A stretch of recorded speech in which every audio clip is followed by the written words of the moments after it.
Namaste, everybody. Lisa Romano, the Breakthrough Life Coach. And what we're talking about today is the coronavirus and the anxiety that so many of us are dealing with during this crisis. And I think it's important for those of us who come from dysfunctional homes, those of us who are struggling with anxiety, those of us who naturally feel strain, those of us who naturally take on the feelings of other people who are highly empathic, for instance. Those of us who, like I said earlier, come from a dysfunctional home and who are struggling with anxiety on a daily basis. It's very difficult for us right now. I think it's just extraordinary for us to deal with what's happening in the world as we face this coronavirus. And I think we are going to be challenged to hold on to ourself, and we're going to be challenged to maintain our sense of self and to deal with the natural anxiety that's going to come up for so many of us during this time. And so, if you struggle with anxiety, and I've written a bunch of things down because I don't want to forget anything. If you deal with anxiety, remember there are two types of anxiety. There is acute anxiety, which means that, for instance, like something happens quick, and there's this automatic and autonomic response to anxiety. And that anxiety is very, very beneficial. What that anxiety does, it helps us respond to a threat. Then there's chronic anxiety. And when we're dealing with chronic anxiety, our body feels like it's under attack. And so what happens is we are not in a very good state. We are actually having our immune system be suppressed. And it's really important that we understand as human beings that we have to return to a state of homeostasis. We are not built to stay in chronic states of anxiety. Now, if you come from a dysfunctional home, if you have come out of a narcissistically abusive relationship, you may have been living in a state of anxiety or a state of fight or flight for years, maybe even your whole life, right? Now we have this coronavirus thing. Now everything becomes a threat. Walking outside is becoming a threat. Having a conversation is becoming a threat. It's insanity. I've heard people are canceling their weddings, that venues are just canceling their weddings. Events are being canceled left and right. So we have to understand that what's happening is that if you're already stressed and you already have anxiety, then what's happening outside of you is going to amplify the anxiety that you're feeling. We really need to pay attention to that. And we have to pay attention to how our amygdala and our hippocampus is going to respond to what's happening outside of us. We've got to really understand that below the veil of consciousness, automatically, and we are going to respond to what's happening outside of us. If we are listening to coronavirus information 24 hours a day, it's going to feed into hysteria. It's going to panic us. It's going to make it difficult for us to sleep. And I can't tell you how many letters I've received from people from all over the world and inside China, even, who are telling me about what they're experiencing. And the anxiety is like, it's just through the roof. And what we have to do is we have to really start to reel it in, right? And like so many of you were saying, yes, I'm feeling more anxious than normal. I'm feeling all of this. This is truly a time for discernment. Absolutely, Matt. It's really important that we're using the spirit of discernment to figure out so many different things. And one of the main things that we have to decipher is what can I control versus what I can't control.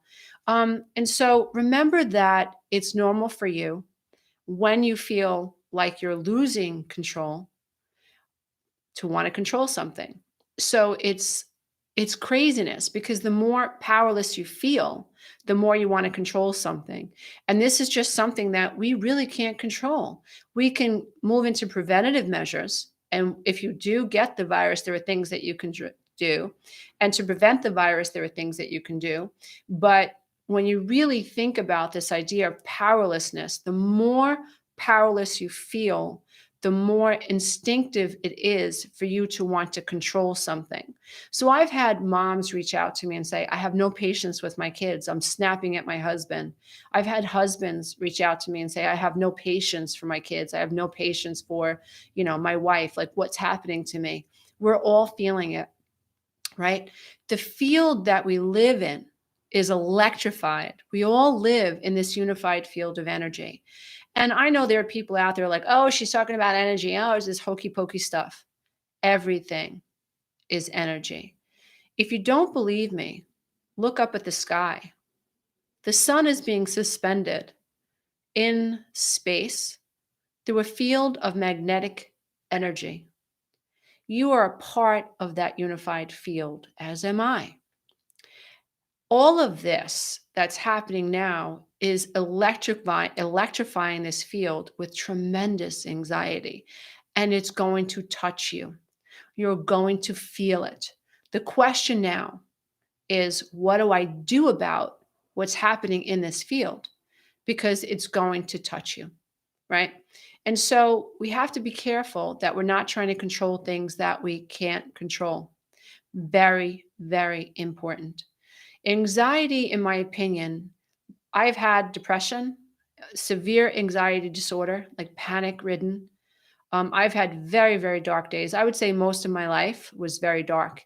I've always been curious about recovery work and spirituality, but my work really diving in didn't start to my mid 30s. So I'm in my mid 50s now. I'm 55. So over the past 20 years, it's been hardcore recovery work. But I'm 55. So that means that for 30 years or so, or 36 years, whatever it is, whatever, my math is off right now. But for a very long time, my life was very dark. My thoughts were very dark, and everything about me was anxiety. And I saw threats everywhere. I saw threats in school. I was bullied. I saw threats at home, right? My teachers were a threat. Tests were a threat. Going to new places, meeting new people was a threat. Feeling alone felt like a threat. Making friends felt like a threat. Everything was a threat. And so now, if that sounds like you and you've struggled with that, we have to respect that right now, this human threat that we have, that is, you can't escape it. It's everywhere. Everybody's talking about it. And it's natural to want to talk about it, because what happens to us is that when something's happened, if you don't organize your mind will run away with you, right? Your mind will say, well, I'll control this and I'll control that. I've coached people this week who've said, I'm watching the news 24/7 and it's distracting me in the moment. But the minute I stop watching the news, I'm falling apart. Because when you're watching the news, you feel you're under the illusion that you're doing something, but all you're doing is consuming information. I think it was Ralph Smart who put out a video and he said, what you consume will consume you. I could not agree more, right? It's like, as you think, so shall you become, right? And so it's important that as we are going through this crisis, it's important to stay aware of information and to be really, really clear about what you can control versus what you can't control, and to absolutely be smart, right? So it's not wise of us to not know anything, right? But it is, in my humble opinion, and some of you may disagree with me, but in my humble opinion, I think we have to strike the balance of being informed and then pulling away from it so that other people's energies, news commentators, news broadcasters, the news media. Now, remember, when it comes to news media, right, everybody wants to gain your attention. The most valuable thing on planet Earth is your attention. What you focus on, right, becomes very much a part of you. It becomes part of your own energetic field, right? So it's really, really important that you understand that media is going to want your attention. So the more upset you are, the more frazzled you are, right? And to someone who's not aware, the person who's not aware, who is glued to coronavirus information, who is being swept up in the information may not be aware that there's a certain level of manipulation that is taking place, in my humble opinion. People who are out there and really trying to make people get upset, and they're not trying to like bring a rational, level-headed mindset to this, I would avoid people like that, right? I want to hear from people who are intelligent and who can tell me what's the latest and what can I do to help me and my family stay safe during this time. I want to talk to those people. I don't want to watch YouTube videos by people who are competing with other people just to get me to watch their YouTube channel. I don't want to do that because all that's going to do is upset me, right? I think that someone life is a journey just said media is all about control and fear mongering. I think not all media, but certainly a lot of media, and especially during times like these, it's about, making people very afraid. And, you know, because when people are afraid, they want to try to control something. And, it's normal. That is what we do instinctively. It's a primitive response. It's not natural to go meditate. I wish it was, but it's not the norm to go, into a meditative trance like state when we're anxious, but it should be. I think that's what we have to, really pay attention to. The goal really is to, I'm anxious, I'm feeling it in my solar plexus, my mind is running away with me. Don't have control over these thoughts. I'm feeling really anxious. I don't like the way I feel. What can I do to relax this response in my body to what's happening outside of myself, right? What can I control in order to reduce my anxiety, in the moment, right? There's so much that we can do. I think that also a lot of positive things will come out of this. I think one of the things that will come out of this is the necessity to take better care of ourselves because it seems that the virus is doing the worst damage to people who are not in the best health, not their fault in many of the cases. But if we begin taking better care of ourselves, I think that's amazing. I'm going to put out a Google poll and ask people what their premonition is. And I'll put it out on my YouTube channel. It'll be available on Instagram and my Facebook page as well. I'll try to get it out in as many ways as I can because I'm really curious to see, and I'll share it with all of you guys. I'm really interested to see what you think some of the positive effects are going to be once we've come out of the curve of what's happening now. What I do think is amazing is that unlike with the Spanish flu, I think it was 1918, 1912, 1918 during the World War, that there wasn't a whole lot of an attempt. There was no attempt to quarantine. Soldiers that had this flu were being sent to all different parts of the world. And this terrible, terrible flu was killing millions of people, in fact, right? So we've learned. And I think that's really important for us to pay attention to. And that's definitely helping me calm my fears. We've learned. We are doing the containment. We are shutting things down. We're reducing social interactions. That is brilliant. It might be upsetting and it might make many of us anxious, right? But I think it's also important to recognize that that's one of the most important things that any of us can do, or any country could do, or any city or state could do is like, let's slow everything down because it's spreading person to person. So if we minimize contact with people, then we have a much greater chance at reducing the spread. So I think that's just brilliant. And I'm so glad that the world seems to be on board with that, which is amazing. In terms of anxiety, know that coronavirus anxiety is going to be a thing, and we're going to have to deal with it. We don't know how long this thing is going to last, right? But we also know that when the body is in a state of survival, it's not in a state of thriving. It's actually counterproductive. When the body is in a state of survival, the immune system is not working optimally. So it just makes logical sense to do what we can to get the body out of a state of survival, to reduce the activity in the amygdala, and to calm things down, right? To me, it just makes sense. It's not going to be easy. I'm not a Pollyanna by any means, but as someone who has suffered tremendous anxiety, tremendous depression, tremendous panic disorder, I am someone that is doing my best to manage the anxiety that is present in the 3D world. And it is a job right now. It really is, right? I have children. I want to control where they are. I have a 31-year-old son who lives in close to Manhattan. He's like, "Mom, going out tonight." I'm like, "I really wish you wouldn't go out tonight." But I can't control him. And he seems to think that if he does get it, he'll be fine, right? Which is okay. It's fine. I can't control him. He's 31 years old. So I have mommy anxiety. I have a sense of powerlessness, right? But there are certain things that I have to learn to let go of and pray that everything's going to be okay. And I believe that it will be. So it's important, right? We are we don't know.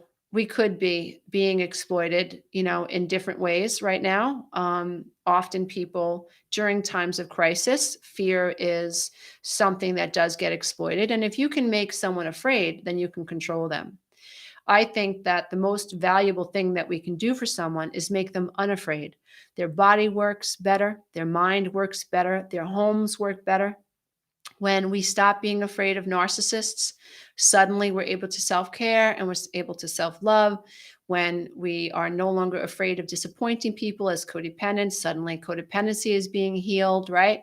When we are learning to acknowledge that we are afraid to upset people, but our job in life is not to make sure that everybody's bottom is powdered and everybody's got a pacifier, right? That's not our job, right? Our job is to really learn how to become self-reliant and self-accountable and to use as many spiritual tools as we can to maintain our ability to be to create equanimity under duress. I mean, I love that experience, that expression, equanimity under duress. That's my goal.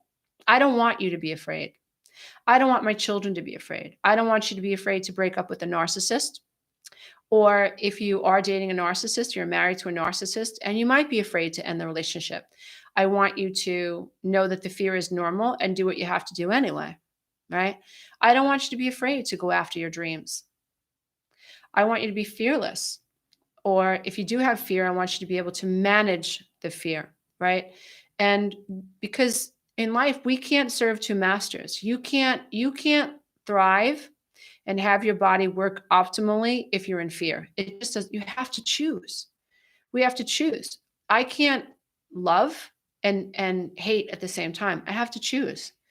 I can't love and be in fear at the same time. I've got to choose. I have to choose a side. And when I was in panic, I was choosing fear. I didn't know it. At the time, I was below the veil of consciousness. I didn't know that I was living in fear. Fear was my norm. I didn't know that I had dysfunctional unconscious programs that were running my life. I just did a live stream for the 12-week breakthrough coaching program. We're in week 6. And I use this analogy. I said, if I wanted to walk to Texas from New York, I would have to walk south. But if I was programmed and someone gave me a map or someone gave me instructions and I walked north and I ended up in Canada and I bumped into someone and said, "Is this Texas?" And the person said, "No, knucklehead, you're in Canada." I might be pissed off, right? And I might be pissed off because, hold on one second, because I had instructions that said to walk to Canada, but I wanted to go to Texas. Now, that's not my fault. When I was a below the veil codependent, I had all of these programs in my head that I thought if I cater to people, if I don't tell people how I feel, if I take care of people, if I don't self-care, if I put everybody before myself, if I rescue people, if I people please, if I acquiesce, if I fawn, if I beg people to not talk to me, right? If I was the first person to talk when everybody wasn't talking, if I catered to everybody, then I would find happiness. And that's exactly the opposite of what I found. So I had instructions to go after love that were dysfunctional. And that's why I was so angry, because I couldn't figure out what I was doing wrong. I didn't know that all of my programs were rooted in fear. So I wasn't choosing love, even though I thought I was choosing love. That was the crazy making. Einstein says you can't solve a problem with the same level of intelligence that created the problem. So I had a problem that was created through unconsciousness, my mother's unconsciousness and my father's unconsciousness, right? And I was also unconscious. And that's why I couldn't solve my problem. It was only when I changed my level of consciousness, only when I knew that I had to change, that my world began to change. And that didn't mean that I didn't have fear. I was still afraid. I had to get a divorce. I had to start all over. I didn't have a job. I had 3 kids to take care of. I was terrified, right? My family didn't understand where I was coming from. I was a nice codependent and I pretended that I was happy. So when I start opening my mouth and I say I'm not happy, everybody's confused. Everybody's shocked. But this doesn't go away right away. And growing up in that type of anxiety and having that type of an experience, going through 9/11, I was full of anxiety, right? I hadn't yet learned to really, really master meditation and master journaling and master reframing and master the 1, 2, 3 process and master shati and master controlling what I can control and letting go of what I can't control. I hadn't yet mastered surrender. 9/11 was a nightmare for so many of us in New York, right? And so that's why I really wanted to create a video around the coronavirus, because if you're like me, you struggle with some level of anxiety and fear. And I wanted to create the live stream and go live now in the midst of this and give you some key ideas that I'd like you to take away from this video, because I really do think that if we can focus on what we can control versus what we can't control, then we are going to be able to process what's happening, you know, at a much healthier level. It's really important that we understand that the body cannot live in a state of survival and work optimally at the same time. We have to choose. And we are being challenged. For those of you on the spiritual path, we can really look at this as an opportunity to really look fear in the face and to surrender and to operate with grace, meaning that I have to accept what I can't control. That doesn't mean I like it. It means that I'm deliberately and consciously going to approach what's happening and control how my body responds to what's happening outside of me in terms of anxiety. If I get the virus, I'll do my best to get through the virus with as little stress as possible, right? If I need help, I'm going to get help. But I want to make sure that my body that I love so much, that is my true and truest BFF. Your body is your true best friend. And if you get the virus, your body is going to do everything that it possibly can to keep you alive and to help you heal. That is your immune system. It's divine. What we want to do is we want to make sure that we're working with our body and not against our body. We want to make sure that what we're putting into our mind is empowering us rather than disempowering us. I want to go through some of the things that I think that we can do. The 2 websites that I'm relying on are the cdc.gov website and I think it's Inc., right? So the World Health Organization and the Center for Disease Control. Everybody else I'm trying to avoid. And I've limited my exposure to coronavirus information, because what was happening was I was paying attention to how my body was beginning to feel. And my new goal, and remember, whatever you're trying to do in life, if you want to be successful, you have to identify a goal. If you don't identify a goal, your subconscious mind has only whatever data has already been programmed into it. So if you've been programmed dysfunctionally, right, then you have to understand that if you don't take control over a new goal, then your body below the veil of consciousness, because we're all 95% unconscious 95% of the time. If you don't set a new goal and your brain doesn't know, oh, calm is the goal, peace is the goal, contentment and grace is the goal, right? If your brain doesn't know that that's the goal, then your subconscious mind is just going to run with whatever information has been downloaded. You are very easily manipulated. One of the things that, I don't know if you've ever studied Hitler, it's not a fun thing to study, but I was curious as to how Hitler gained control over people's minds. And what Hitler did was he infused people's minds with fear. And he made Jewish people, people of Jewish descent, fear themselves, fear one another. He marked them with shame. And then he put this fear through propaganda, through newspapers, and he put the fear in the minds of the German people. So it's really fear, right? Um, so it's important that we understand that fear is incredibly crippling. Now, the opposite of fear is love. Fear is a very low vibration. And I think that the world is in a very low vibration right now.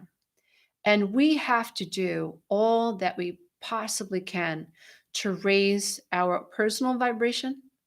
And of course, I'm the kind of life coach that I want to give you tools. I don't want to just say, go raise your vibration. The world's in a low vibration. Go raise your vibration. It's your responsibility to raise. I'm not going to say that. I'm going to give you 13 things that you can do to raise your vibration. Now, getting back to the subconscious mind, you must give your brain, give your subconscious mind a new goal. Because I know that my goal is to stay calm regardless of what happens.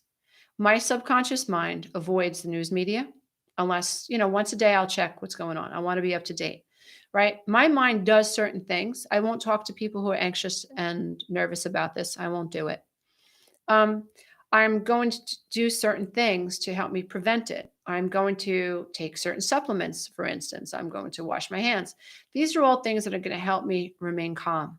I'm going to do what I can to not try to make, which I made that mistake. I got to move my microphone, turn it around. I made that mistake the other night. I was talking to my 30, he's going to be 31-year-old son, and I made him nervous. And I regret that, because he lives by himself. And I was encouraging him, please, if you get a fever, please let us know. And he insisted. He said, "Mom, I'm going to self quarantine." And I think I might have a troll here. Excuse me, dear ones. Anyway, took care of that. So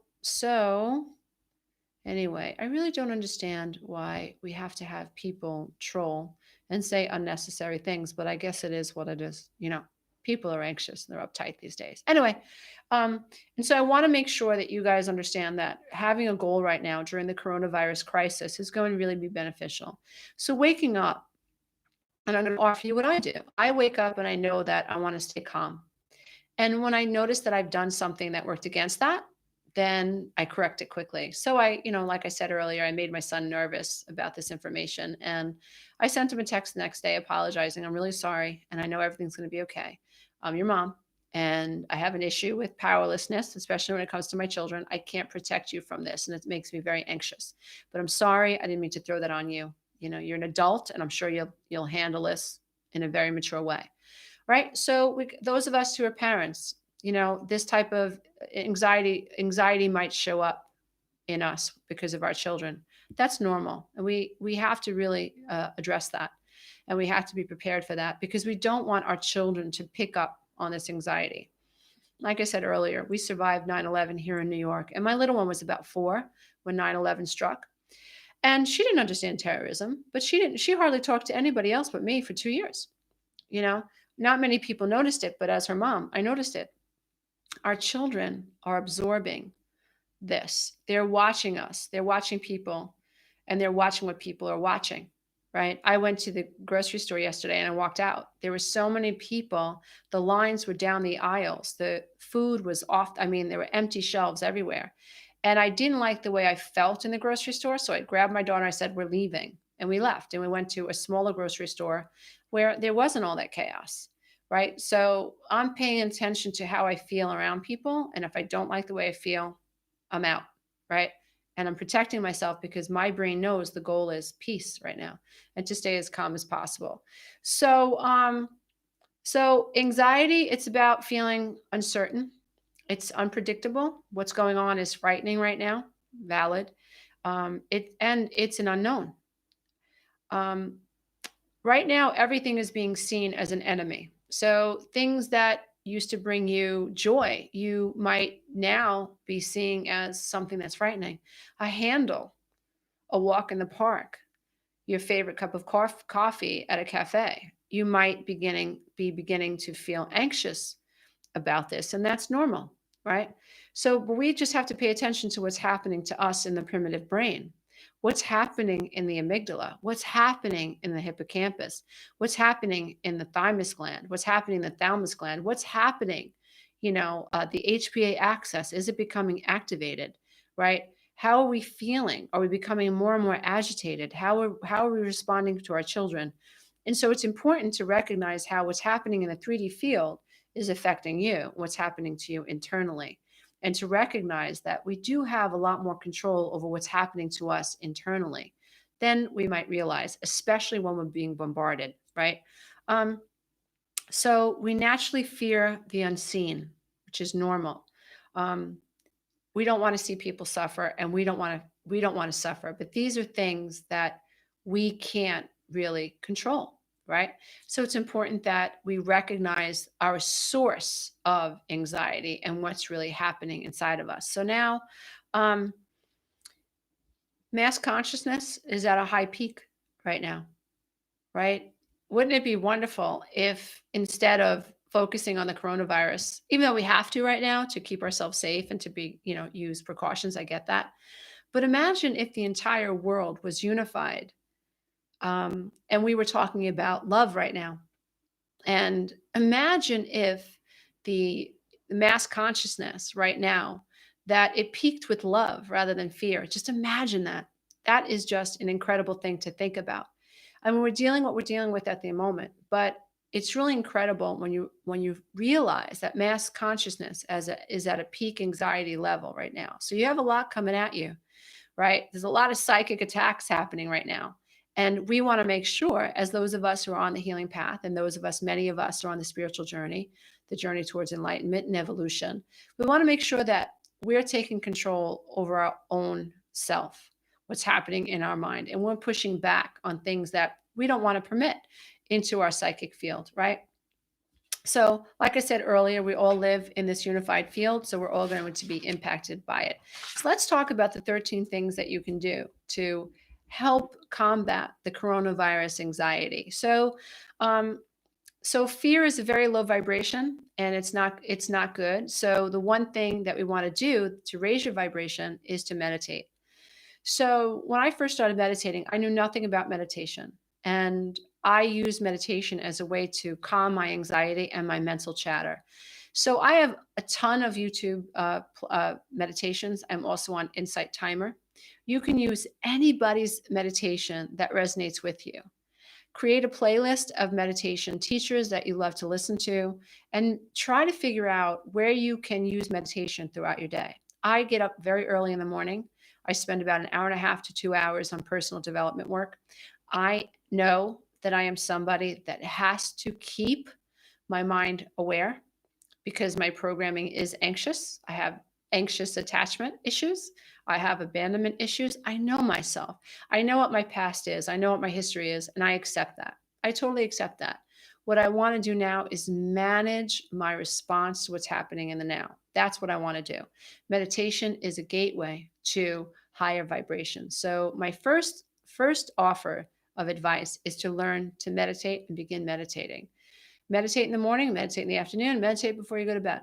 I'm telling you, it will help to raise your vibration. And that's what we want to do. We want to put the body in a state of being able to enhance the immune system rather than suppress it. The second thing you want to do is limit your intake of coronavirus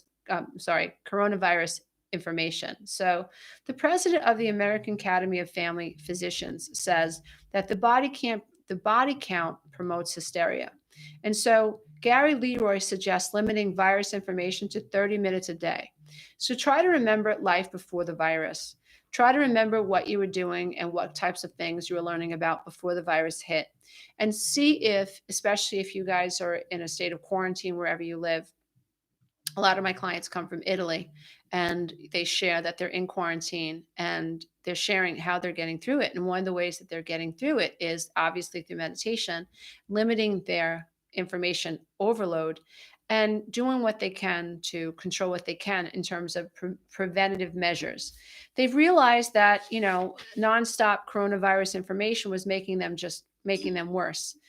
And remember that when you put your body into a state of fear, it's going to be very, very difficult for you to be in a state of healing. The worst thing that we want is to come into contact with anything that could harm us and be in a state of survival, right? So just try to remember that. Number three is focus on what you can control. So one of the meditations that I just did recently in my own mind, and I hope to put it out on YouTube soon, is I imagine that fear is my lion. And during my meditation or my visualization, I imagine that my lion, which is fear, was in a cage. And my lion was walking back and forth. And my lion was very, very agitated. And the more information I took in about the coronavirus, and the more I learned about body counts and whatnot, and the more followed the stories of families who had succumbed to the virus, the more irritated my lion was becoming. And I understood that I was flowing information to my lion, which is fear. And then I realized that I wanted to calm this lion, or I wanted to calm this fear. And so in my mind, in my visualization, I sat cross-legged across from the lion inside of a cage. And I just kept streaming this information to the lion. It sounded like, I am so sorry. I'm sorry. I'm sorry. I am so sorry. I am so sorry. And what I was trying to do was I was trying to stream information to the lion so that it could calm the lion's fears, because the lion was my fear. And once I saw the lion begin to calm down and the lion eventually fell asleep, I unlocked the cage. I went inside and I sat with the lion. I put the lion's head on my lap and I fell into a deep sleep with the lion. And in the dream state, my lion and I went out for a walk. So, what this visualization helped me realize was I have the ability to irritate the lion or calm the lion, and that's up to me. And so try to see your fear as something tangible. So some of the things that you can control is washing your hands for more than 20 seconds. My daughter sings the happy birthday song twice, and then she knows she's good. The other thing, obviously, avoid putting your fingers in your hands, your mouth, and your eyes. Eat well. Stay hydrated. I just learned that it's really important to make sure that your blood is oxygenated, and fat actually will make it more difficult for your blood to stay oxygenated. So greens are very, very important right now because they're going to help oxygenate our blood. And the coronavirus is attacking our lungs, which is making it obviously very difficult for us to breathe. So it's important that we do what we can to eat foods that oxygenate us. That's something that we can do. Stay hydrated.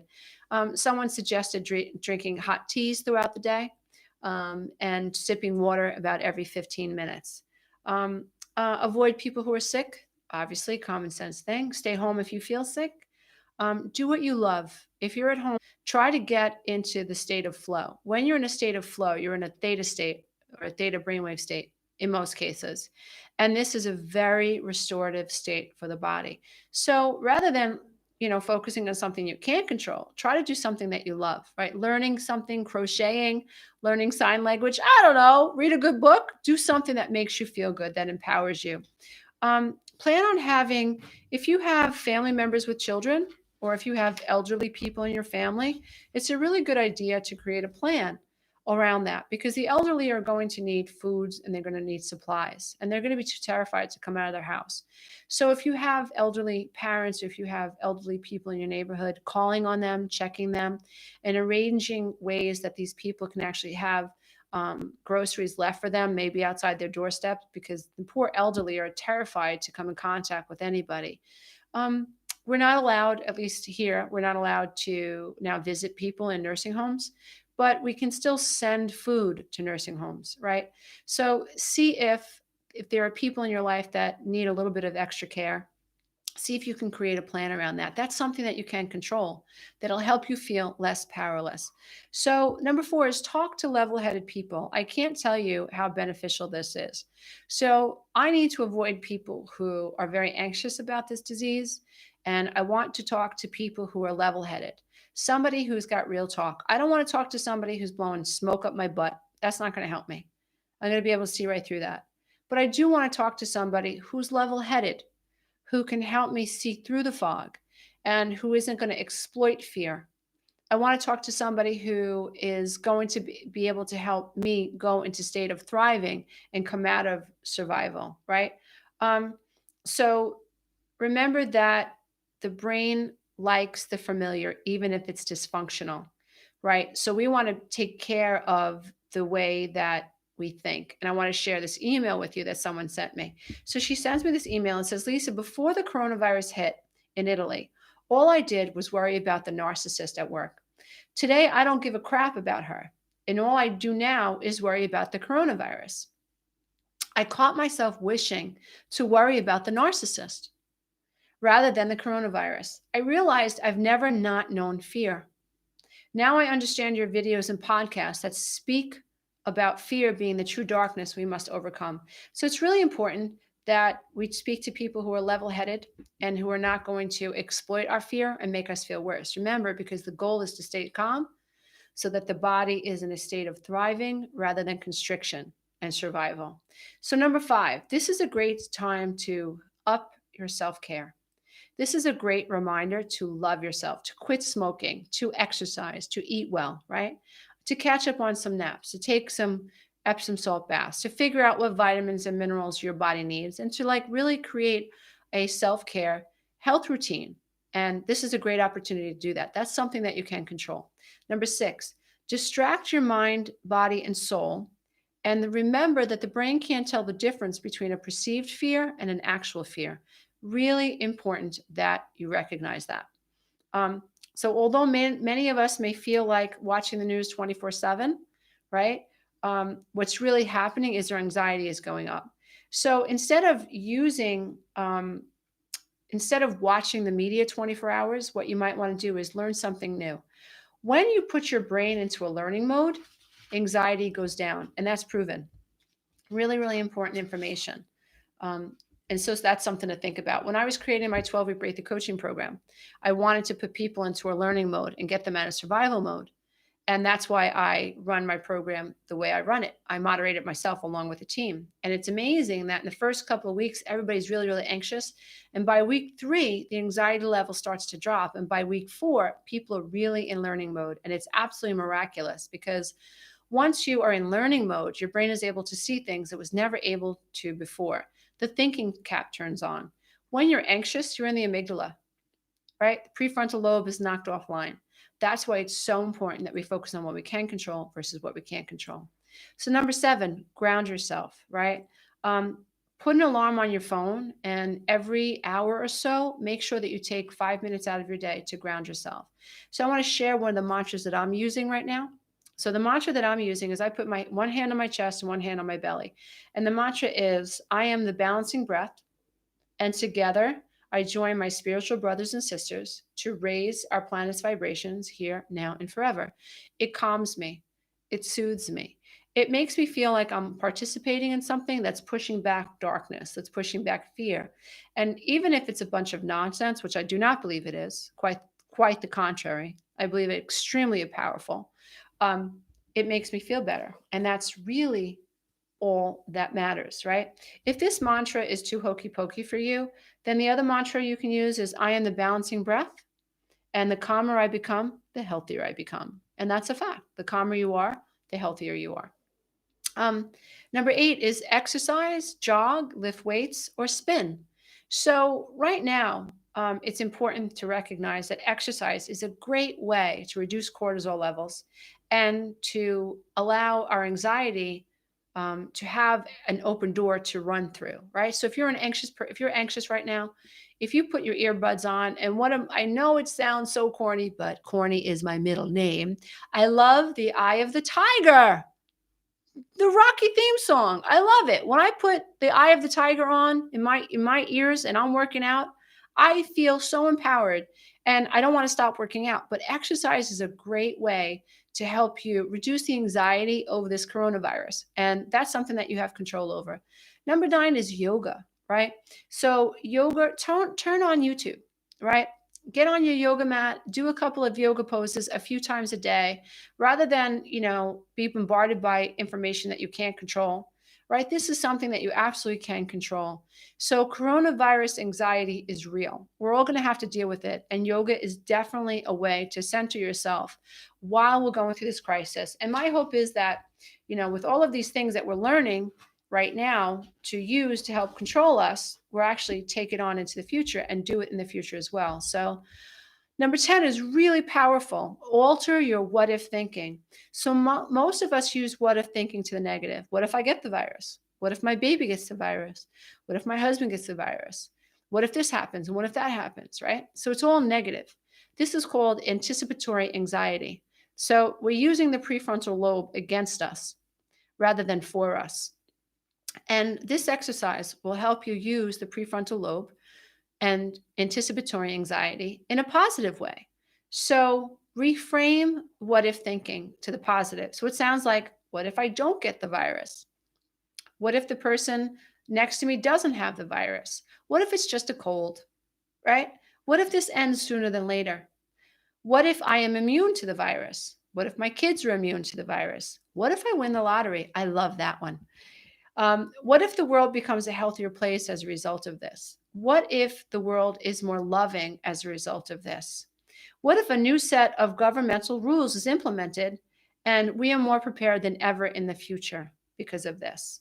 What if people everywhere are putting their differences aside and learning to love one another more as a result of this crisis? What if people are now taking better care of themselves? What if people are now forcing themselves to meditate? What if people are learning to manage their fears better now? What if wet farms in China are absolutely outlawed, which I would love to see happen? That's my personal belief. But turning our what if thinking around and becoming aware of our what if thinking and knowing that where our attention goes, our energy goes, and what we focus on gets bigger. And knowing that if you can change what you're focusing on, you can change the way you feel.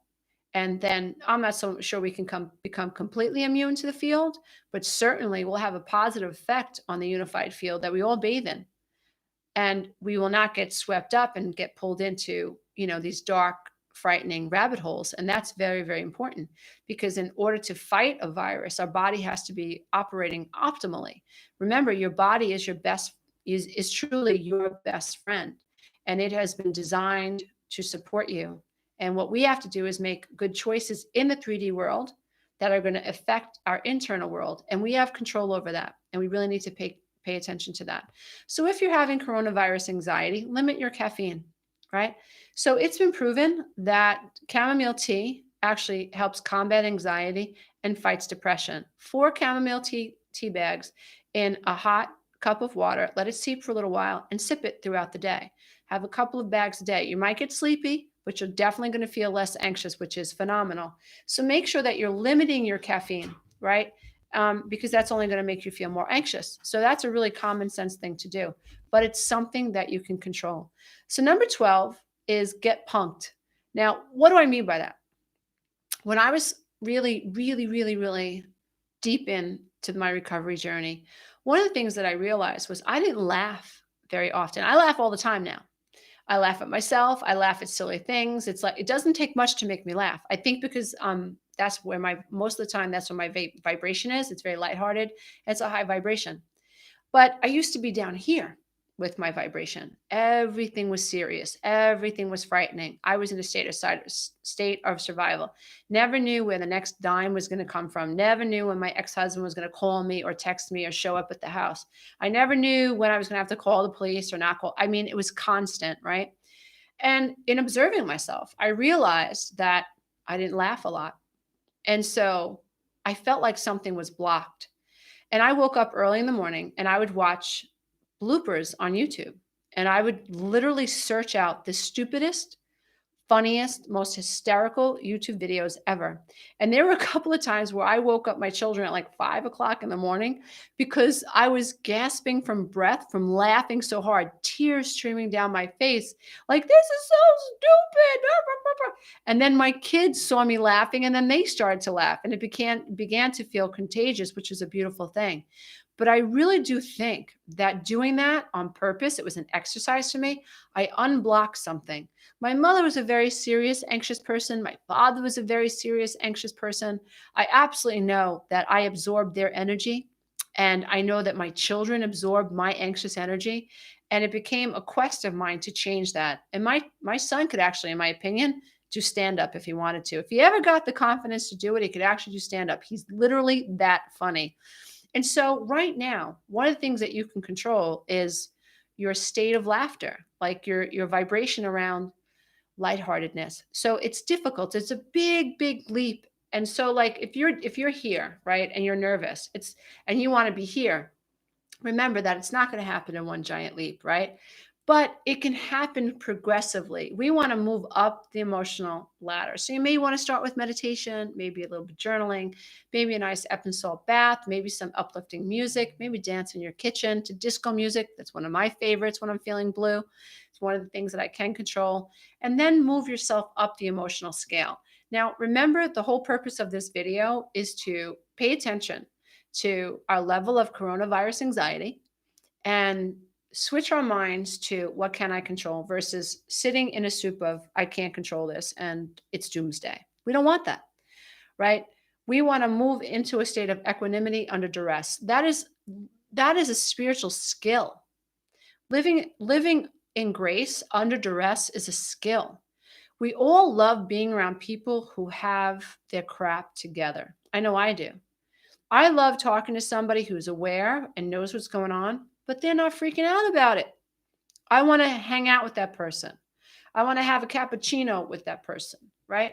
I want to understand how that person's mind operates. I do not, for my own sake, because I've been that person, want to be with somebody who amps me up. It's just too easy to do that to me, right?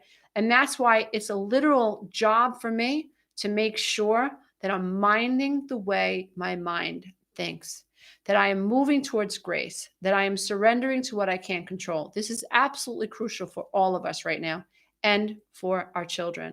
So get punked and let me know what you think. Number 13 is get out those crayons. Coloring has been proven to put people into a meditative state. When you get all caught up in coloring, right, time gets suspended. They say time flies when you're having fun. That's because you're in the flow of abundance, right? Everything slows down when you're miserable. A marriage that's miserable feels like it lasts forever, right? The next day feels like it'll never come when you're married to a narcissist. When you're at work and your boss is a narcissist, will this day ever freaking end? But when you're in a state of flow, you're in a state of abundance. When you're in a state of constriction, everything slows down, including your perception of time, right? Because you're in resistance to time. And that's why you feel like everything's being slowed down. When you are non-resistant to time, everything feels like it's flow. So again, it's worth repeating. This video is about the coronavirus anxiety and what we can control and how we can cope with this while we're going through what we're going through. So get out your crayons, right? If you don't have crayons, order some adult coloring books from Amazon. I'm sure they're still delivering, or I hope they're still delivering wherever you live. And get out your kids' crayons. Color with your children. Really get happy. Put yourself in a meditative state and do what you can to detach from the anxiety in the 3D world. I really hope that these 13 tips have helped you. I hope that you feel inspired. I hope you feel supported. What I want to do on my YouTube channel, and I'm committed to it, is to help people feel better and to help people live in less fear. I recognize that what the real enemy is fear. Because when you are in fear, anybody can control you. It doesn't take much to control you. When you're not in fear, you're not controllable. And that's a beautiful thing, right? Even if you got sick, if you stayed out of the fear of being sick, the sickness would not control you. You would be able to move through the illness with surrender and grace. Now, it's important that those of us understand that precautions are necessary. And we're going to have to listen to what the professionals are saying and what the research is saying. And I think that that's wise. And I'm very encouraged that so many of the world's governments are now taking seriously the importance of limiting contact with people for now.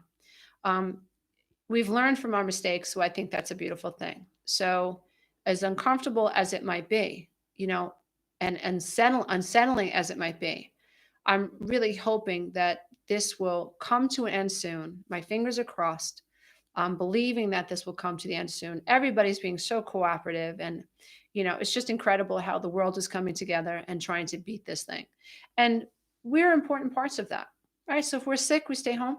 If we don't feel well, we stay home, right? If we're around, if we know people are ill, send them a fruit basket. If you know someone who's locked up in their house, an elderly person, and you can help that person and get food to them, that's a beautiful thing. So let's see if during this crisis we can choose love. Remember, you can't serve two masters. You can't serve love and you can't serve fear at the same time. You're going to have to choose, right? Choose love over fear and your body will work better. Choose love over fear and your children will feel better. Choose love over fear and you'll feel better. Choose love over fear and you help me, you help everybody. That is my commitment to you. I'm going to do everything I can, dear one, to choose love for me and for you. So that concludes our live stream today. So hang in there. Namaste. Bye. Until next time.